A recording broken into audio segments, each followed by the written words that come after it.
Subscribe now. EU debates. I would say there is not just Hungary, but then I think to have the whole picture, we have to acknowledge that they are in a difficult position because they are using the Russian oil because the refineries are only working on this particular crude. So in that sense, I think they have a point.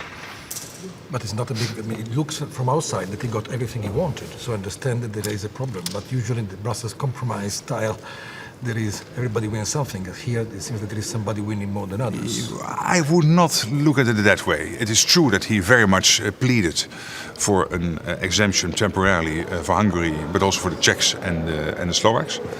But at the same time, they have this issue. We always acknowledged that there was a problem with the fact that they are very much dependent on Russian oil.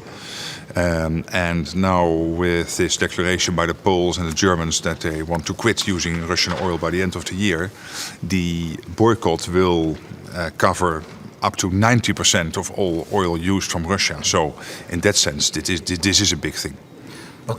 When will the exemption end for those countries? Well, that we agree tonight. That will come back to the next European Council. Of course, we have to assess how much time it takes for countries like Hungary to rebuild their refineries and what is reasonable in terms of the time lapse.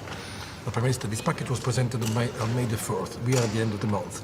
Something went wrong in the preparation of this package, don't you think so? No, I don't think it went wrong, but I think we can draw a lesson. And that's one lesson at least myself and others pleaded for tonight, that when we work on the 7th package, that we should have an upfront debate about all the technicalities before we start to discuss what an actual sanctions package would look like. Because we are now in a more difficult part of the sanctions. Of course, the first 5 packages were already huge. This is the 6th package, which is big.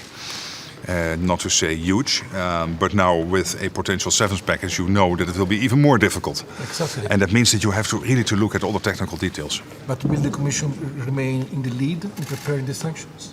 Absolutely, because they are excellent in doing that.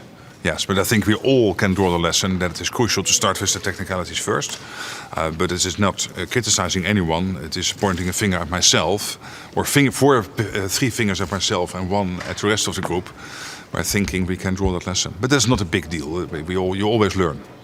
And on gas, obviously some countries are paying for Russian gas. Your country is not. Again, there seems to be a difference in the unity of the EU. It's breaking up. Well, there, of course, everybody has to implement the Commission guidelines on how to pay for Russian gas.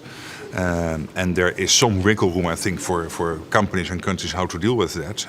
And in the case of the Netherlands, we adopt a quite strict interpretation, like the Danes and some others.